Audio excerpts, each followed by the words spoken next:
Kita akan mendengarkan firman Tuhan yang terambil di dalam Lukas pasal yang kelima, ayat yang pertama hingga ayat yang ke-11.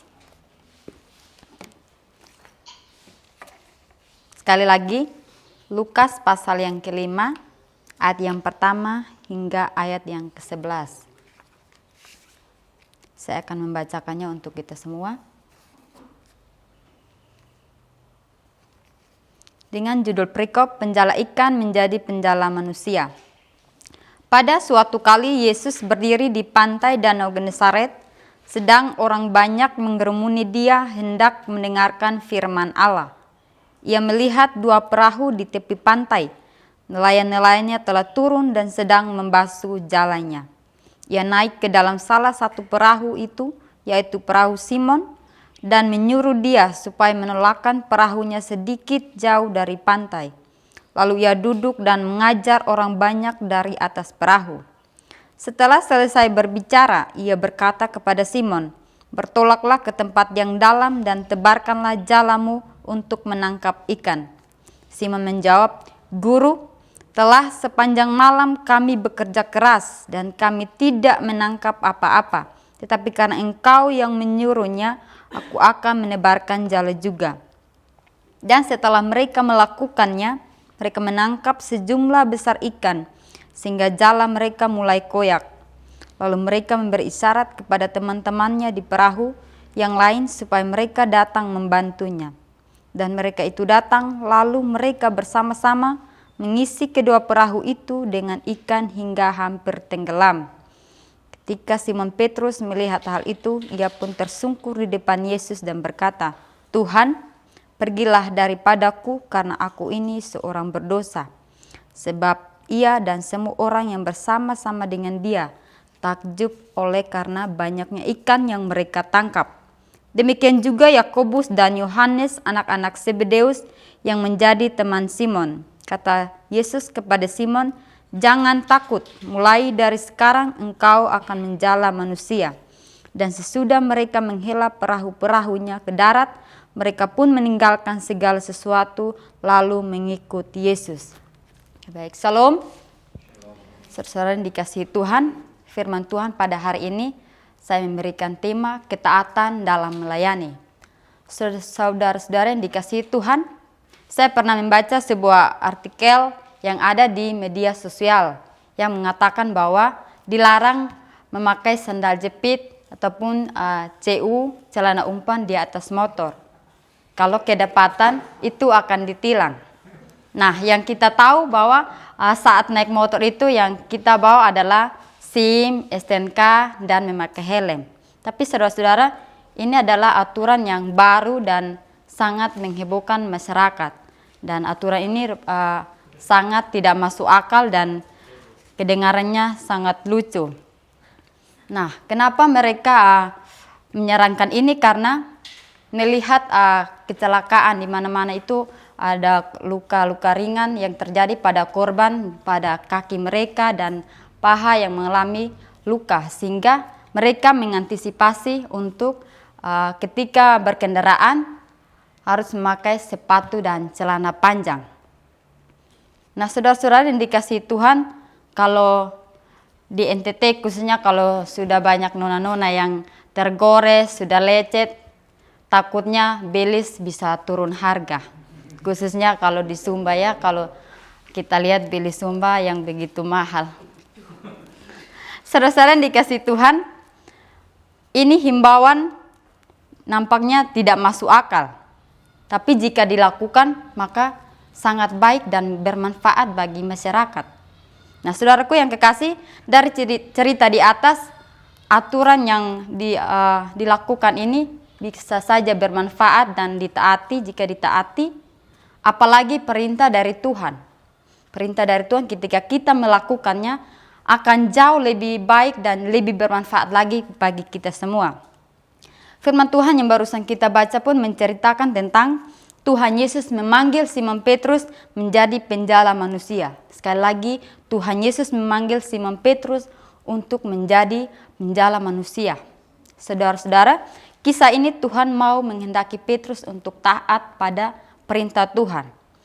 Nah, di zaman ini kita sebagai orang-orang percaya yang sudah dipanggil Tuhan untuk melayani Dia, Tuhan mau agar kita taat dan mau melakukan perintah Tuhan.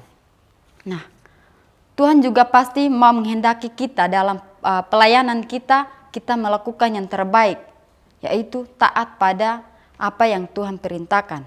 Atau dengan kata lain, ketaatan adalah syarat utama bagi setiap orang percaya dalam melayani Tuhan. Sekali lagi, ketaatan adalah syarat utama bagi orang percaya dalam melayani Tuhan. Nah, yang menjadi pertanyaannya adalah ketaatan seperti apakah saudara-saudara yang harus dilakukan orang percaya dalam melayani?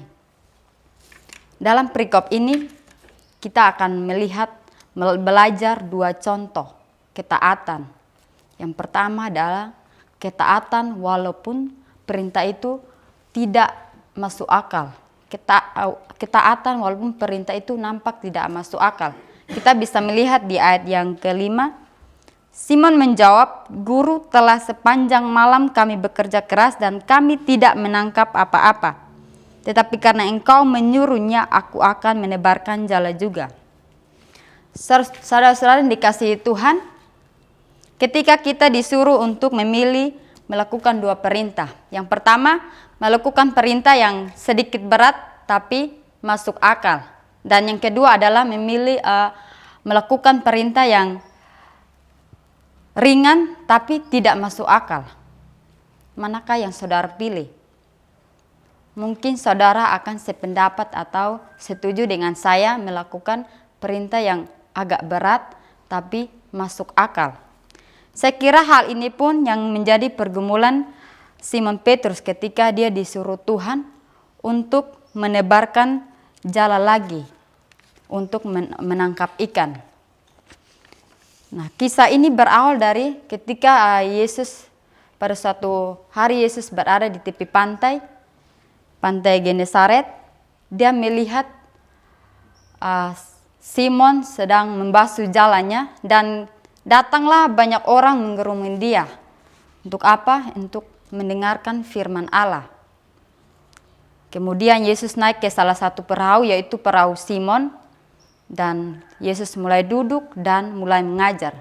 Nah, saudara-saudara, setelah Yesus selesai mengajar, Yesus berkata kepada Simon, "Bertolaklah ke tempat yang dalam atau ke tengah-tengah danau itu dan tebarkanlah jalamu untuk menangkap ikan." Nah, saudara, apa yang dikatakan Simon? Simon menjawab, "Guru, telah sepanjang malam kami bekerja keras namun kami tidak menangkap apa-apa."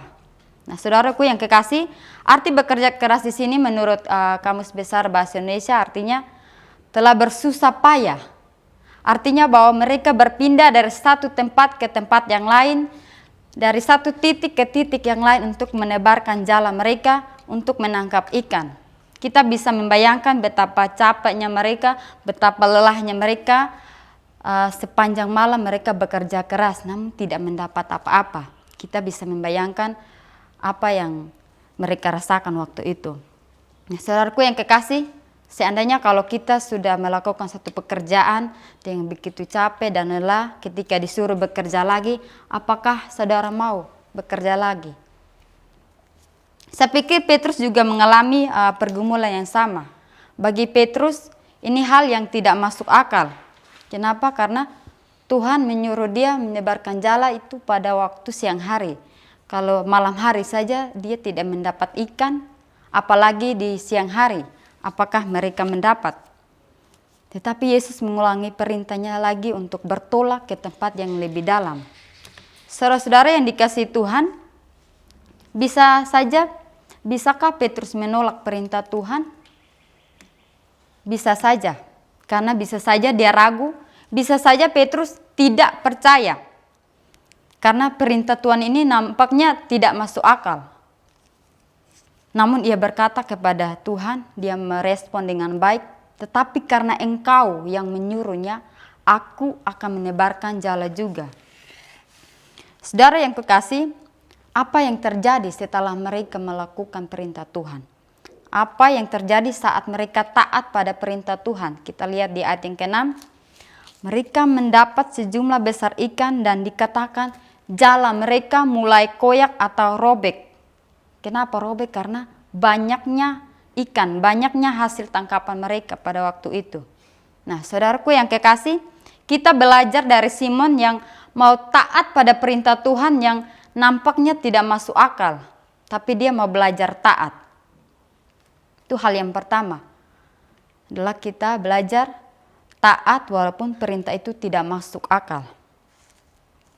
Saudara-saudara yang kekasih, Yesus pun bergumul di Getsemani sampai mati di kayu salib. Dia rela mengorbankan dirinya mati di kayu salib. Kenapa? Karena ingin menebus dosa kita. Sebenarnya itu bukan kesalahannya Tuhan Yesus. Karena kita tahu bahwa Tuhan itu tidak pernah melakukan dosa. Dia tidak pernah salah dalam segala hal. Namun dia mau melakukan itu. Kenapa? Karena dia mau taat. Yesus pun mau melakukan itu karena mau taat pada kehendak Bapaknya. Saudara yang terkasih, dalam kisah Abraham pun demikian. Dia menantikan keturunan sekian lama tahun. Bertahun-tahun dia mengharapkan keturunan yang dari istrinya Sarah. Waktu Ishak itu lahir, dia sangat bersuka cita, dia sangat bahagia. Karena keturunan yang diharapkan itu sudah ada. Namun kali ini Tuhan memintanya untuk mempersembahkannya sebagai korban. Bagaimana mungkin? Apa yang ada di benak Abraham waktu itu? Bagaimana mungkin Allah memberikan anak perjanjian kemudian Allah menyuruhnya untuk mempersembahkannya sebagai korban? Masuk akal tidak, saudara-saudara? Tentu saja tidak masuk akal. Namun apa yang dilakukan Abraham, dia tetap taat meskipun perintah itu nampaknya tidak masuk akal. Saudara-saudara yang dikasihi Tuhan, kadang perintah Tuhan itu tidak masuk akal. Namun yang Tuhan mau, yang Tuhan tuntut adalah bukan perintah itu yang tidak masuk akalnya. Tapi bagaimana kita mau taat dan melakukan perintah itu walaupun nampaknya tidak masuk akal. Nah, saudara yang terkasih, dalam kehidupan ini, ketaatan itu memang sulit sekali dilakukan. Terlebih-lebih perintah itu tidak masuk akal. Mungkin saja kita akan berpikir 1, 2 kali, bahkan sampai 1000 kali untuk kita melakukannya. Walaupun nampak tidak masuk akal, Allah mau kita belajar untuk taat pada perintah Tuhan. Itu adalah alasan pertama kenapa kita harus taat walaupun perintah itu tidak masuk akal. Alasan yang kedua adalah ketaatan seperti apakah yang dilakukan orang-orang percaya saat melayani. Kita bisa melihat di ayat yang ke-11. Dan sesudah mereka menghela perahu-perahunya ke darat, mereka pun meninggalkan segala sesuatu lalu mengikut Yesus.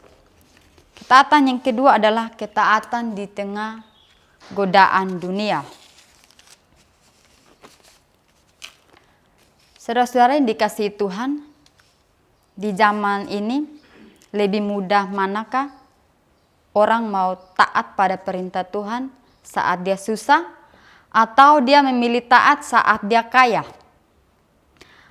Atau orang lebih taat pada kemewahan dunia daripada taat pada firman Tuhan? Saudara-saudara yang dikasihi Tuhan, seringkali kekayaan, jabatan, karir dan sukses membuat kita tergoda dan tidak lagi melakukan perintah Tuhan. Nah, saudara-saudara yang dikasihi Tuhan, sangat mungkin apa yang dicari Simon Petrus itu mereka sudah mendapatkannya. Yaitu apa? Mendapat hasil tangkapan yang begitu banyak. Bisa saja mereka mengambil hasil itu, lalu mereka pergi ke pasar-pasar, menjualnya, atau memberikan kepada orang-orang yang membutuhkan. Tapi saudara-saudara yang kita lihat di ayat ke-11, mereka mengatakan bahwa sesudah mereka menghela perahu-perahunya, ke darat, mereka pun meninggalkan segala sesuatu dan mengikut Yesus. Nah, kata meninggalkan dalam bahasa Yunani di sini adalah apheime, artinya bisa membiarkan, bisa meninggalkan. Segala sesuatu dalam bahasa Yunani itu pas, yang berarti semuanya, segala sesuatu. Saudara-saudara, mereka tidak lagi tertarik dengan begitu banyak hasil yang mereka dapatkan. Namun saudara, mereka meninggalkan semuanya itu dan mengikut Tuhan. Saudara-saudaraku, Tuhan juga mau menghendaki kita dalam melayani. Tuhan mau kita taat. Ketika kita melayani Tuhan, tidak ada yang menjadi penghalang dalam kita melayani Tuhan. Jangankan ketika kita melayani ada harta, kekayaan, jabatan, karya yang sukses, apapun itu. Janganlah menjadi penghalang bagi kita untuk taat pada perintah Tuhan. Saudara-saudara, kita bisa melihat kisah dalam Injil Lukas pasal yang 4 yang menceritakan tentang Yesus dicobai oleh iblis. Ketika iblis membawa Yesus ke suatu tempat yang tinggi dan ia menunjukkan kerajaan dunia, kemewahan dunia kepada Yesus. Dan setelah Yesus menyaksikannya, apa yang dikatakan iblis kepada Yesus? Mengatakan bahwa sembahlah dia. Suruh Yesus menyembah dia dan ia akan memberikan semuanya itu kepada Yesus. Namun apa yang dikatakan Yesus? Yesus berkata bahwa ada tertulis, engkau harus menyembah kepada Tuhan Allahmu dan hanya kepada dia sajalah engkau berbakti. Saudaraku yang kekasih, dalam cerita di atas, Yesus dicobai, namun ia tetap taat pada kehendak Bapa.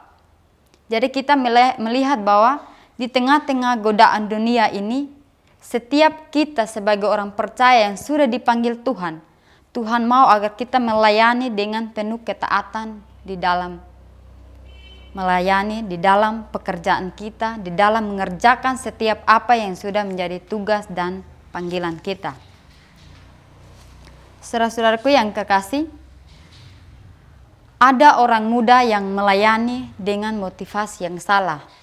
Mereka mau melayani karena ingin mendapatkan berkat, atau mereka melayani karena sudah mendapatkan pekerjaan yang layak. Sehingga yang awalnya mereka semangat untuk melayani, ketika mendapatkan pekerjaan itu yang jauh lebih baik, mereka mulai kendor. Semangat mereka mulai kendor, tidak lagi semangat dalam melayani. Nah, saudara-saudara yang dikasihi oleh Tuhan kita Yesus Kristus, mengikut Tuhan itu bukan hal yang mudah. Kenapa saya katakan demikian? Karena kita harus berani membayar harga atau dengan ketaatan penuh. Jangan karena dengan adanya godaan dunia membuat kita lagi tidak semangat melayani Tuhan. Banyak anak-anak muda yang melayani Tuhan, tapi karena dengan godaan-godaan yang ada, mereka mulai meninggalkan Tuhan, tidak lagi melayani Tuhan. Saudara yang terkasih, banyak juga orang percaya yang sudah melayani Tuhan, tetapi mereka gagal dalam melayaninya. Kenapa? Karena dengan godaan itu yang membuat mereka tidak lagi melayani Tuhan. Mereka gagal dalam hal itu. Misalnya harta, ketenaran, mereka ingin tenar, bisa saja seks, bisa saja jabatan, dan lain sebagainya. Padahal saudara, kita adalah orang-orang percaya yang sudah dipanggil Tuhan untuk melayani Dia. Nah, yang Tuhan kehendaki adalah ketaatan penuh dari diri kita sendiri untuk melayani Tuhan. Karena syarat utama dalam melayani adalah taat. Saudara-saudara yang dikasihi Tuhan, mengakhiri khotbah saya hari ini, saya mau mengingatkan kita kembali bahwa setiap kita orang percaya yang sudah dipanggil Tuhan, yang harus kita lakukan adalah yang pertama, taat meskipun perintah itu tidak masuk akal. Dan yang kedua adalah kita mau belajar taat di tengah-tengah godaan dunia. Kiranya firman Tuhan memberkati kita semua pada siang hari ini. Amin.